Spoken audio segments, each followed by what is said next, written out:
So, eto na Bebs, ang update ng aking lababo. Ayan. Ayos na at nailagay na rin yung isang lababo doon. Ayan Bebs, ito siguro lalagyan pa ng grout ito para hindi makita yung itsura ng puti niya. Iga-grout pa yan at ito ang ating lababo na. At ito ang aking bagong biniling gripo. Ayan. Ay, dito, bubuksan mo siya. Dalawa ang mode niya. Gusto mo shower type. At meron ding yang ganyan. Ganda, di ba?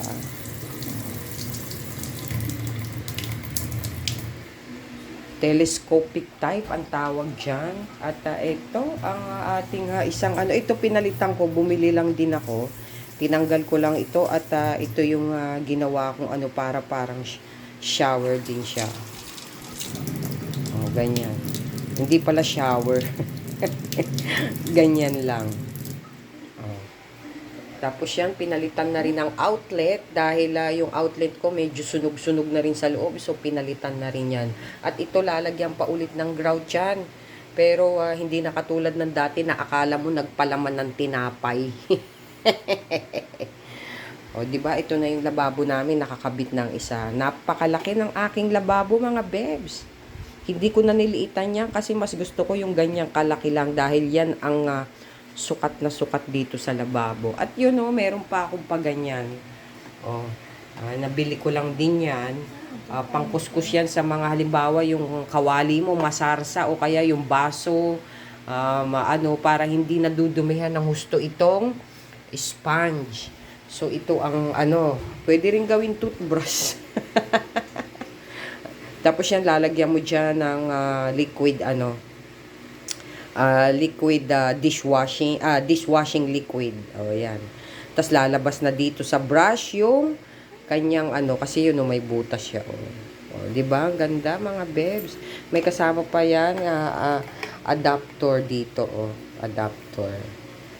Ipapalit mo lang din dito. Oh, 'di ba? Ang ganda. At ito, nabili ko rin 'to, mga Bebs.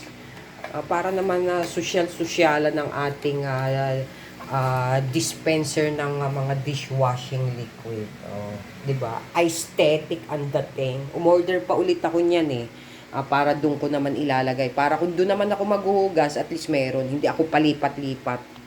Yan, para pagka maghuhugas ako, hindi ako palipat-lipat. 'Di ba? At bukas ayusin ko uli. Mag-aayos naman ako dito. Ibabalik ko yung pero hindi ko na ilalagay dito yung lagayan ng pinggan kasi may in-order din akong lagayan ng pinggan na nakalagay naman dito sa sink. Dito na nakalagay. Para pag i-drain ko, dito na lang. Hindi na rito. Ay, sayang nga yung stainless ko. Ilalagay ko na lang doon sa siguro doon sa ilalim ng isang kitchen ko. Kasi ito ang pinaka-favorite spot ko, mga Bebs. Ito talaga. Lagi ako nandito, lagi ako nakaupo rito, dito ako nagkakape. Kaya sinasabi ng mga anak ko, para na daw akong katulong kasi lagi lang ako nandito. May lamesa naman kami, may dining, pero mas gusto ko doon. Ayan. Ito naman yung style ng lababo ko dito. No? Ayan. Dami nakalagay, puro tubig. Ginagamit ko rin ito. Ayan. Paminsan-minsan lang. Ayan, aayusin ko pa yan. Dami pang aayusin. So, yan naman ang project ko bukas na aking gagawin. So, yun lang, mga Bebs. At good night sa inyong lahat. At maaga, hindi, linggo pala bukas, weekend pa rin pala. So, yun lang, mga Bebs. Good vibes.